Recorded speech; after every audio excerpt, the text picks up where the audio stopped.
PlayStation 2 emulation is pretty much perfect nowadays with PCSX2, plus you get all of the benefits of upscaling to 4K. So I have a spare PC hooked up to a TV in the game room. I need to set up PCSX2. Seems like this would be a good way for me to show you just how easy it is to do. Play around with some of the settings and show you just how good you can make the PlayStation 2 look. And yeah, I get a video, you get the video, everyone's happy.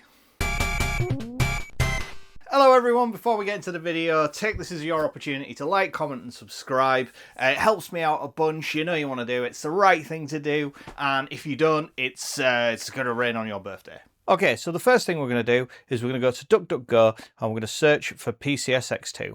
Now I use Brave browser because it doesn't track me and it doesn't have all of the other gubbins that Google does. Well, we're literally going to go into here and I'm going to go PCSX2, boom. And we will get the PCSX2 homepage here. And what we're going to do is we're going to get the latest stable release, okay? You can get the latest nightly if you want, but I prefer to just go for the latest stable. It will then, as time goes on, get updated. And you will get downloads here, and then we save it to there, and that will just take a moment for it to come down. It's only little, so when you get this little notification here, you can click there, and then that will enable you to then open the installer, or if you choose, you can potentially just go to your downloads. So looking at here, it's saying Windows protecting your PC. It does not like this software. It doesn't know who it is. It's not made by Microsoft. Don't run. It has a big button there that says don't run. So you ignore that and you go more info and you go, yeah, run it anyway. It's fine. That will take a moment. We'll get a little dialog box here about the installer. We click OK. We'll get this little pop-up here. We're just going to go next. And we're going to go next as well. And we're just going to keep going through next. And next we're going to create a desktop shortcut and then we're going to install. And away it goes. It's fairly straightforward. Will take it a little moment, but not very long at all. You'll also notice it's installing any additional things that we need as far as libraries are concerned for Visual Studios. And we can just click finish. And that is pretty much it for installation.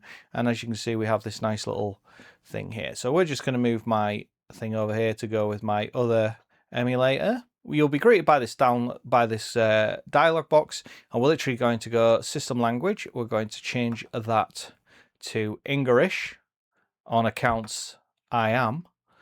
And we're going to leave the theme as Dark Fusion because I quite like it, but there are lots of different themes here. You can change it to perhaps baby pastel pink if that's your jam. I actually quite like that.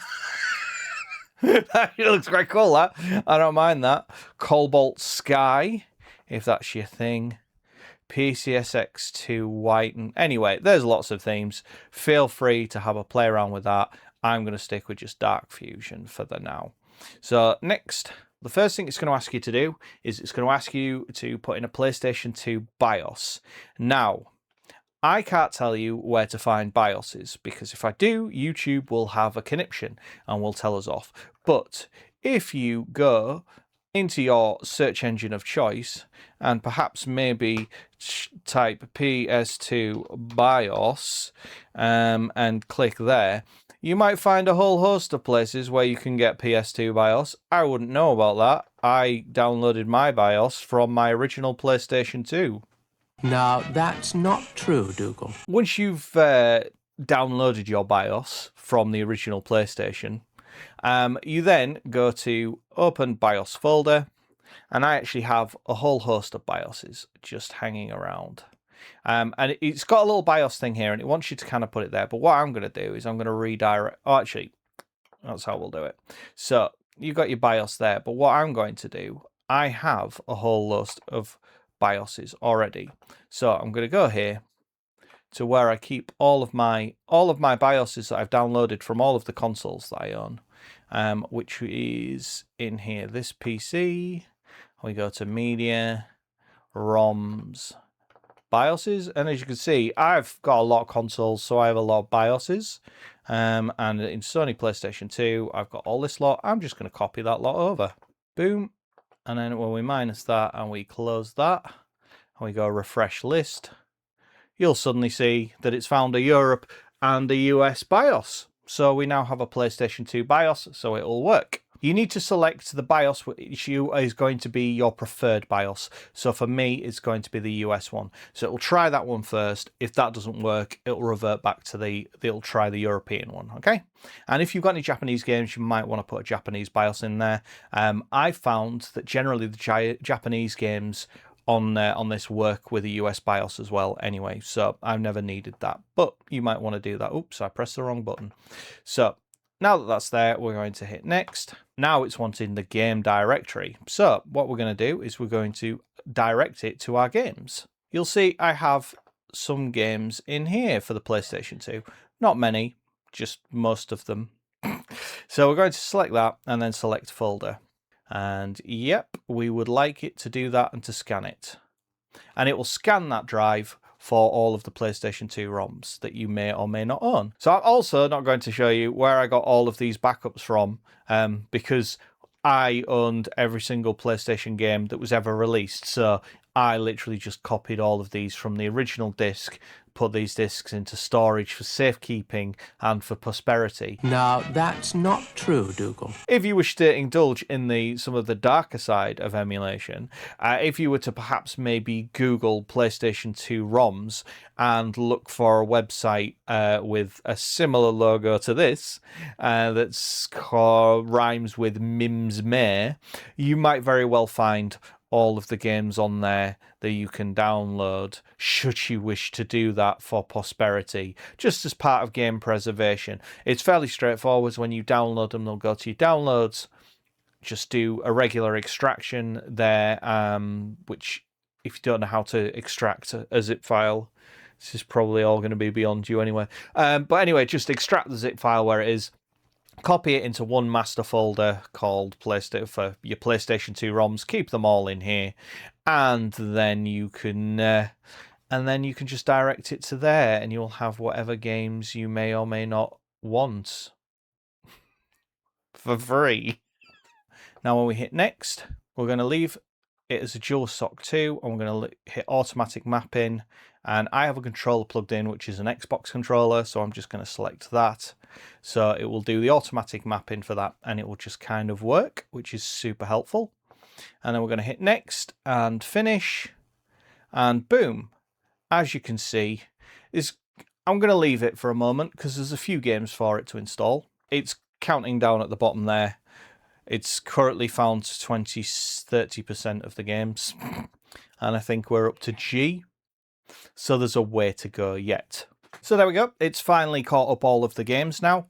And as you can see, this will just work now as it is. You could just pick any of these games and it will just play them and it will just work nicely. But I have another way, because looking at this is never going to impress the girls when you bring them round and you say, oh, I've got the entire PlayStation library, you want to come play on my PlayStation games? This ain't going to get the girls wet. So what we're going to do is we're going to go to here and we're going to click it to tile mode, and you get them all tiled like that. Again, this is not going to impress anyone. So what we're going to do is we're going to go over back to our little search engine of choice, and we're going to go PCSX2 cover art. We're just going to search for PCSX2 cover art, and you go to this GitHub page here, and you can see there's lots and lots of stuff in here. It's all very, very interesting. And you scroll all the way down to, where are we? You scroll to here. There we go. And you've got the choice of the default covers, or you've got the choice of the 3D covers. I prefer the 2D covers. So you just click that there, and that copies that directory there. Now what we do is we go to Tools, and we go to Cover Downloader, which is the second one there. And we paste that URL into here. Take it a moment. There we go. And now we literally hit start. And this will take even longer. And you'll start to see all of the covers appearing in PCSX2. This may take quite a while. Fuck, this might take ages. And there we go. That is finally done now. So we hit close, and as you can see, we now have all of the games all with the cover art there ready to go, and it is as simple as that. Just a single click and any game will launch, and you've got plenty of things you can play around with. The first thing I'm going to do, and always do, is I'm going to go into settings, and I'm going to go into graphics, and I'm going to set it to, yeah, it's borderless. Okay, so graphics API. If you've got a reasonable graphics card in here or anything made within the past 10 years, I would probably set that to Vulkan. Adapter, you can see I've got my RTX 2070, which is an old card from ye olden times. We're going to leave the aspect ratio. We're going to go borderless full screen. But what we're also going to do here is we're going to go to rendering. And then where it says native default, we're going to increase that somewhat to 6 times native, so 4K, and that will look absolutely stunning. Feel free to have a play around with any of these things. You can find lots of useful, crazy things that you can do in here. I also like to increase the saturation to 75%, just because, so we're going to put shader boost on there, and I'm going to increase the saturation to 75, because sometimes they can look a little dull, and that really makes them pop. And that's about it. You've got all your little things here. You can put an FPS counter on there should you want. You can show the resolution, other cool things, GPU statistics, and so on and so forth. And they're all pretty handy and cool. And that's it, ladies and gentlemen. It really is that simple to set up PCSX2.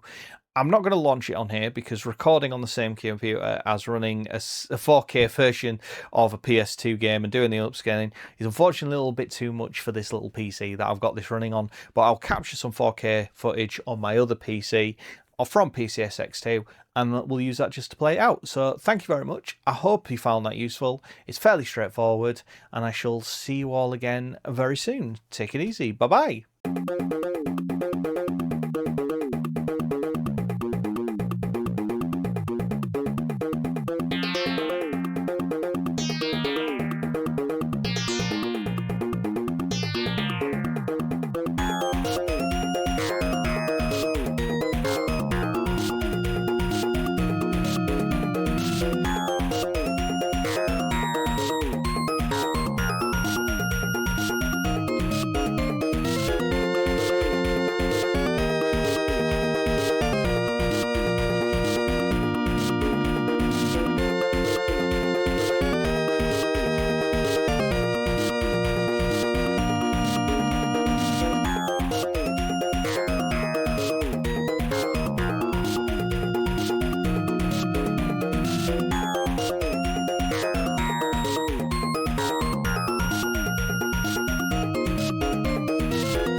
Before we go, I'd just like to say a massive thank you to all my members. For the Frostbites, we've got Lassetti Spaghetti Vermicelli, we've got Blue Nuggies, Pip Grey 90, Loki the Pumpkin King. We've also got Amy Jane Gaming. Then also with the Frostbits, we've got McDazzy. Thank you so much for supporting my work, guys. It really does mean the world to me. And if you want to become a member, just hit the join button down there, and then you can come to our special private members stream where all the fun stuff happens. So thank you very much, guys. Take it easy. I'll see you all very soon. Bye bye.